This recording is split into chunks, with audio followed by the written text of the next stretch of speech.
That's the last of the files that Lori handed over.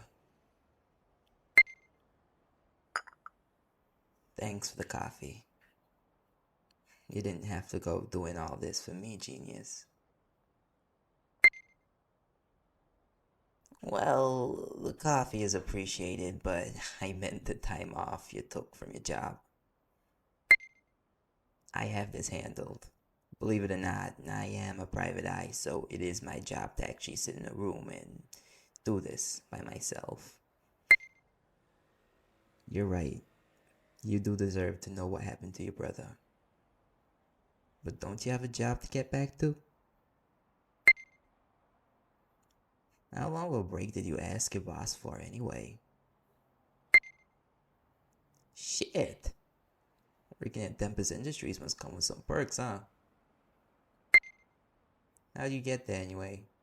What's your mysterious backstory? Mine? It's not that exciting, genius. My business with Laurie is old business. Don't worry about it. No, we were not a couple. We fucked around once or twice, but they had kids and I had a job. Two different priorities that were not compatible. You're asking a lot of questions there, genius. Which one of us was the PI here? My story isn't important here. I asked you because any information about you would help us with this case. You know, the one to find your brother. Sorry, no, that was my fault. I didn't mean it like that. It's just, my time at the Devil's Tongue wasn't the best example of myself as a person. Is it crazy to believe that I like you as a person and want you to like me? And it's why I'm not telling you? Okay, fine. You win. I used to work at the Devil's Tongue. Not as any of the floor staff, but as the entertainment. I was a stage magician. Most folks would call that being an illusionist, but hey, that's because they didn't know my magic was actually real, and I was good at it. So good that Dion and Lori hired me to work there. It was good for a bit.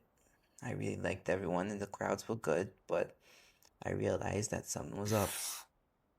One night after a show, I caught Laurie and some of the security making deals with some shady guy for ambrosia. Oh yeah, you don't know. It's a drug that not only gives you a high that nothing can top, but accelerates all your magic. It's made worse because it alters your body in the process. And if you've been paying attention, then I'm sure you guess that ambrosia targets a person's magic specifically. Yep. If you know anything about messing with unstable energy sources, it's that you shouldn't. And while it seems fine at first, after taking ambrosia a few times, it starts to change you. Not in the way that you'd see for savants, but something else. Like a monster. That's not the worst part. It's made from demon blood. Yeah, so after I found out about this, Laurie took me aside and tried to convince me not to say anything about the club. And I didn't. For a while. After I started paying attention to the audience and realized they were making these deals right while everyone else was paying attention to me, it didn't take long for me to notice that I was the distraction. And I didn't like that. So, I spoke to a woman named Cersei Ortiz. She and her nephew were both demons who lived in Brooklyn. And she was also part of the United Magical Council. Think of the UN, but magical. I told her about the deals, but I left Laurie and the club out of it. She then had it reported, and the cops who put two and two together went after the club. Laurie was furious and told me to get out, so I did. Cersei then offered me the chance to try my hand at other work, and well, I became a PI. It's not a glorious profession, but it was discreet, and the clients were good, especially in New York. Next thing I know, my predecessor is dead. I get elected for the position because of Cersei, and well, I met you. As far as personal experiences go, meeting you wasn't the worst thing that happened. Okay, I'm joking. I didn't want the club to go down because there were still good people working there. Even Laurie. She's not the best in the world, but he still has mouths to feed, and I wasn't gonna let that all go down. That's why I tried to keep them out of it. Doesn't matter. It's in the past, and regardless of everything, it turned out pretty okay. Thanks for that. It's good hearing that I'm not a complete train wreck. Now, how about we focus on this case for a bit? Then we can get back to me. Right, so, did you check out that camera footage Laurie gave us? I don't handle well with digital screens, genius. You ever see me walking around with a phone? Exactly. Now, what did you see? So Conley left the building with someone around 9:45 p.m. He never clocked out of his shift, though. Was he in a rush? So he just strode out of there like it was nobody's business? The records indicated that he clocked in for his shift at 5, but never clocked out, so he would have been leaving his shift wide open like that. And I doubt Laurie would have let that slide unless it was an emergency. Yeah, even though he left, he never clocked out, and the only person who left the building close to that time was some dude named Kevin Monroe. You know that name? Your boss's name is Kevin? Even if he's the head of R&D, he's named Kevin. Did his parents hate him or something? Ha! Oh my god. Okay, I take it that by the sound of your tone, he's not a very good boss, is he? Oh, so he's a fuckhead. Okay, good to know. What's Conley's ties to him?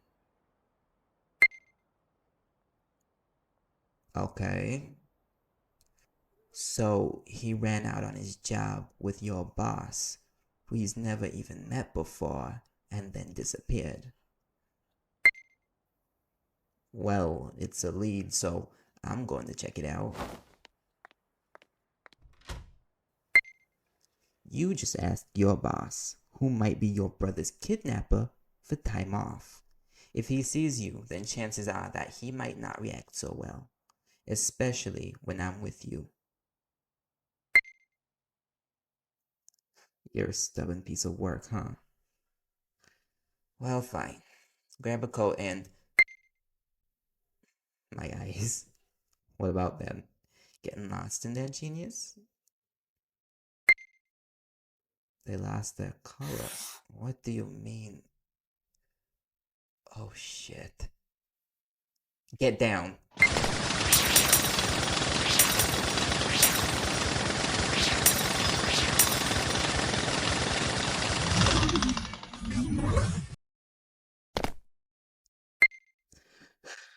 You hurt?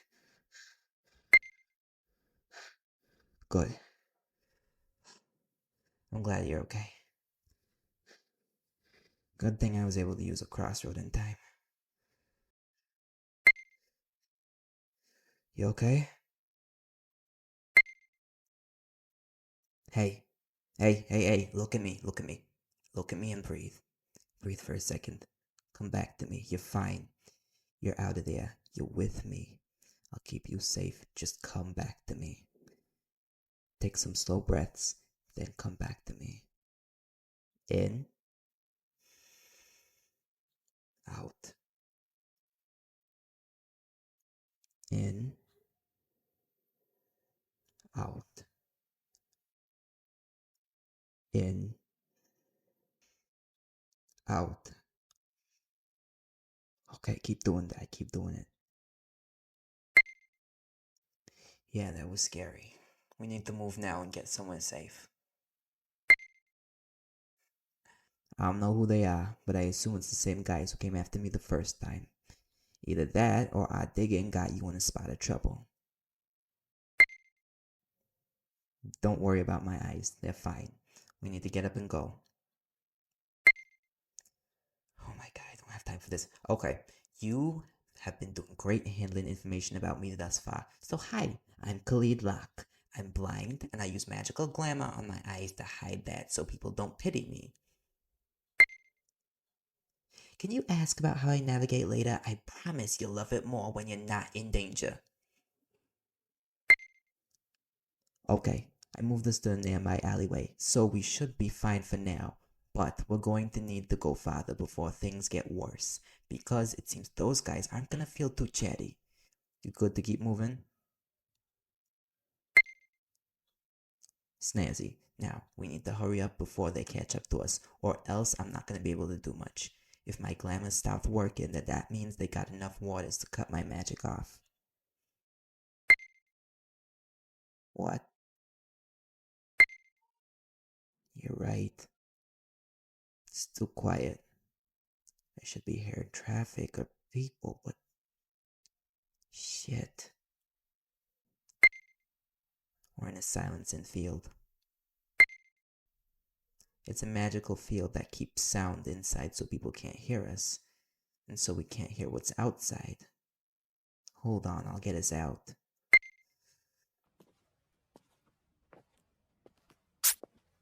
I wouldn't recommend that. You must have had some nerve stepping into the devil's tongue again, Mr. Locke. I would have thunk after what you did, you'd know to take the mercy Laurie gave you the first time and stay out of there. Let us go, Dion. You're not in the position to make demands, rat. You've been snooping around, and the last time you did that, we had trouble. So, I'm not going to let you go again. Laurie put you up to this? If only. He actually knows how to keep his mouth closed, unlike you. But I have eyes all over New York. I was watching you and your friend the entire time. I'm afraid I can't do that. You and Khaleed are both risks to my business now. I'm thinking, hold on, genius. Ain't nowhere left to go. You step out there and they'll blast holes through you. You're outgunned.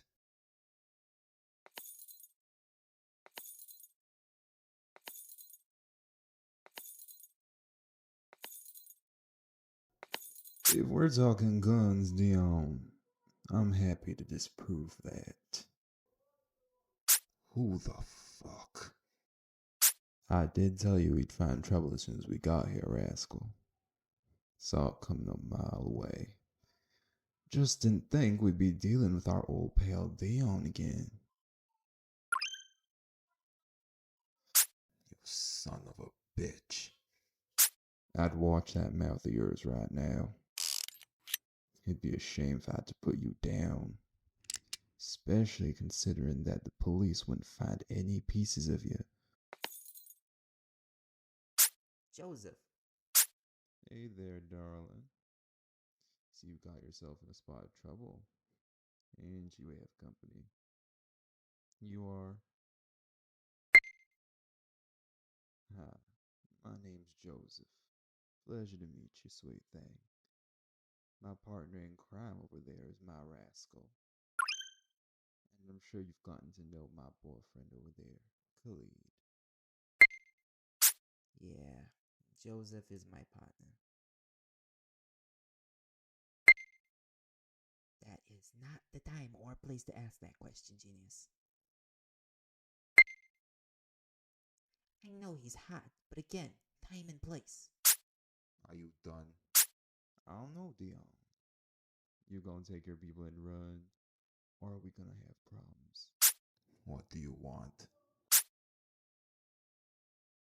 Leave, and don't fuck with my people ever again. Your time's gonna come soon, Joseph. I know. Difference is, between me and you, if this happens again, your time's gonna end quicker than it takes for me to reload. Now get.